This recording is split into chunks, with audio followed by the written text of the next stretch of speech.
Ah, bukan umum juga kali ya. Buat saya pribadi ini adalah personal. Saya menolak secara personal kan, karena personal. iya, karena hidup saya kan yang diancam oleh undang-undang ini itu kan. Dan saya kira pasal 1 tadi misalkan itu mengancam semua kita ya kan. Rumahmu gitu, rumah keluargamu itu jadi itu wilayah hukum pertambangan ya kan.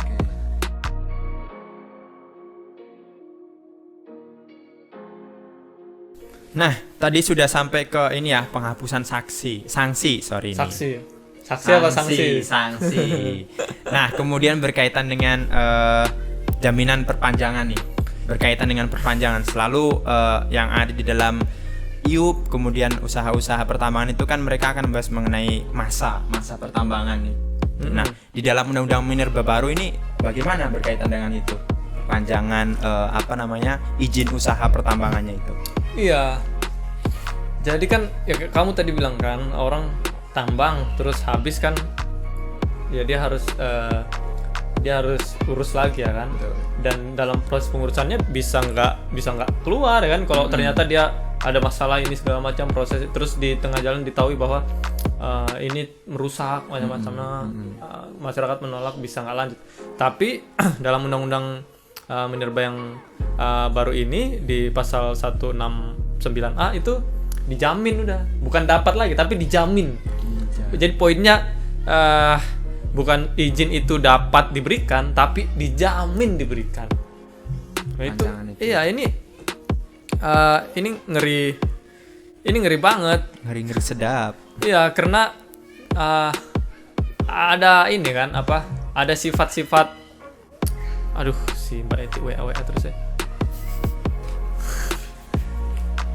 Iya, jadi kan ada sifat dari tata ruang ini. Maksudnya ada prinsip-prinsip dari tata ruang ini kan.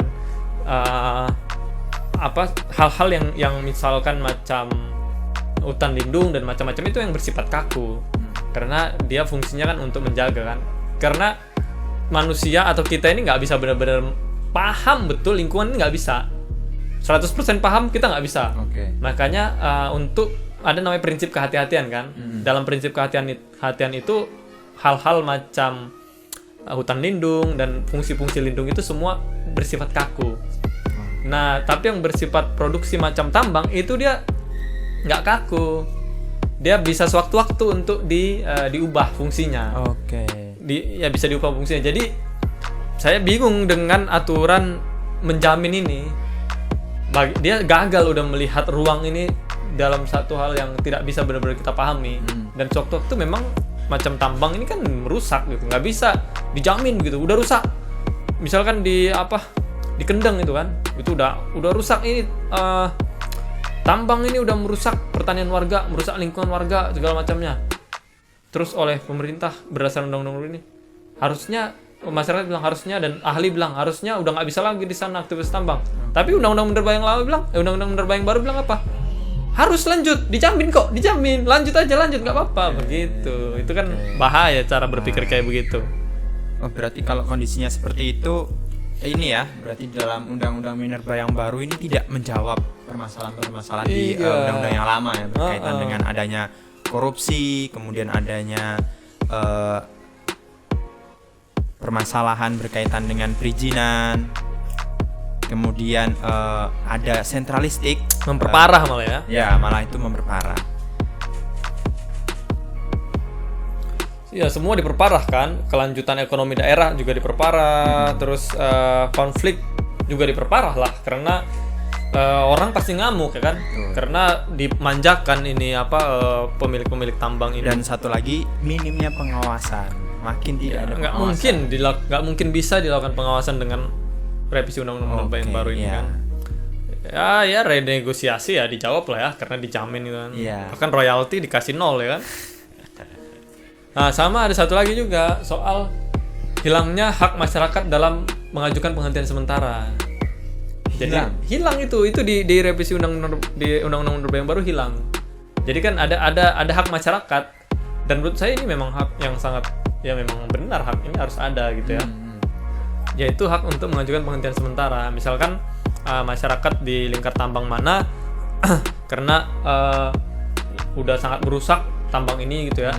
Udah sangat merusak, masyarakat menderita banjir dan macam-macamnya. Masyarakat buat surat, langsung resmi surat terus bilang supaya dia minta pengajuan penghentian sementara ke penambang ini, misal, tapi nanti ada periode waktu bisa setahun, bisa 2 tahun kayak gitu. Tapi itu ada dan itu dihilangkan di undang-undang minerba yang baru. Oke, jadi sanksi mengeluarkan izin Bukan- itu bukan, hilang, ya. kemudian sanksi hak untuk hak masyarakat melakukan mengajukan penghentian sementara juga dihilangkan. hilang, pengawasan minim. Mm-mm. Waduh, apa yang diharapkan nih dari minerba yang baru? Jangan ngarap lah Pak. Jangan ngarap apapun Pak terhadap negara ini kalau kamu bukan pemilik modal Pak. Oke, jadi poinnya kenapa kita harus menolak undang-undang minerba ini? Ya, adalah ada banyak tadi ya yang pasti ini ngawur ya, ini ngawur dan ini lebih sekedar soal kembali kepada Orde Baru. Oke. Ini bukan korupsi terhadap reformasi, tapi syarat-syarat hidup kita dan keberlanjutannya dikorupsi. Korupsi nggak bisa lagi sebenarnya keberlanjutan itu ada dalam rejim undang-undang minerba yang baru ini, termasuk diperparah dengan omnibus itu. Dan akhirnya undang-undang minerba yang baru ini yang nggak lebih dari instrumen hukum yang disediakan atau dibentuk, diset untuk memperbolehkan korporasi merampas tanah rakyat, merusak lingkungan dan menciptakan krisis iklim. Dikasih legalitas oleh negara untuk pemilik tambang melakukan itu melalui undang-undang minerba yang baru. Itu dijamin. Iya, terus ya undang-undang minerba kalau tadi kita lihat di pasal 1 misalnya dan lain-lainnya itu kita bisa melihat bagaimana cara pandang negara dalam memperlakukan bumi. Ya, nggak penting kamu masyarakat Indonesia yang ada di atasnya, yang penting tuh bawahnya itu ada tambang apa itu kan. Iya, dan dulu saya mungkin beberapa kali bilang bahwa hukum undang-undang itu nggak lebih dari sekedar konsensus antara pemilik modal dengan penyusun dan pembuat undang-undang kan. Konsensus terus apa gitu. Tapi kalau sekarang menurut saya lebih ngeri dari itu, lebih jahat dari itu, bukan sekedar konsensus pemilik modal dengan pembuat undang-undang, tapi ini pemilik modal sama pemilik modal. Gimana supaya itu aja konsensus dua itu? Gimana supaya benar-benar untung kita banyak gitu. Jadi lebih parah daripada sekedar konsensus antara pemilik modal dengan penyusun undang-undang. Itu Pak Arif dan teman-teman semua yang dikasihi oleh Tuhan. Oke teman-teman, jadi itu tadi yang disampaikan oleh Bang Kornel berkaitan dengan poin-poin secara ini masih sangat umum berkaitan dengan undang-undang minerba yang baru dan kenapa kita harus tetap menolak gitu. Bukan umum juga kali ya. Buat saya pribadi ini adalah personal. Saya menolak secara personal kan Personal. Karena hidup saya kan yang diancam oleh undang-undang ini itu kan. Dan saya kira pasal 1 tadi misalkan itu mengancam semua kita ya kan. Rumahmu gitu, rumah keluargamu itu jadi itu wilayah hukum pertambangan ya kan. Kita di Jawa Tengah misalkan PLTU itu 6 PLTU besar ya kan. Itu semua itu nyedot batu bara. Ya, sehingga kita korban kan, kita juga korban dari itu. Dan banyak tambang-tambang lagi di Jawa Tengah ini. Gitu, Pak. Nah, teman-teman nanti yang masih penasaran kenapa kita harus tetap menolak, kemudian ada nggak yang secara detail di per pasal itu apa sih masalahnya, bisa komen nanti di bawah ya. Kamu yang jawab ya, Pak. Siap. Oke, terima kasih untuk waktunya Bang Kornel telah memberikan penjelasan Bung Arif secara jelas, secara ringkas dan padat, cukup memahamkan kepada kita semua kenapa kita harus menolak undang-undang minerba ini. Nah, demikian podcast pada kondisi hari ini. Sore hari ini. Jangan.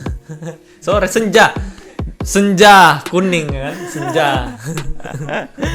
Nantikan podcast kita selanjutnya, obrolan-obrolan santai kita selanjutnya berkaitan dengan kondisi-kondisi yang ada di Indonesia. Buruh lah Pak, buruh ya. Oke. Iya, buruh. Nah, tetap tetap stay tune Stay di tune. Stay tune apa stay tune, YouTube. Pak? Stay tune, tetap stay tune. Jangan lupa Stay humble di and keep spirit. subscribe, di komen dan di like di akun YouTube LBH Semarang. Terima kasih. Assalamualaikum. Ridwan close the door. Assalamualaikum, Pak.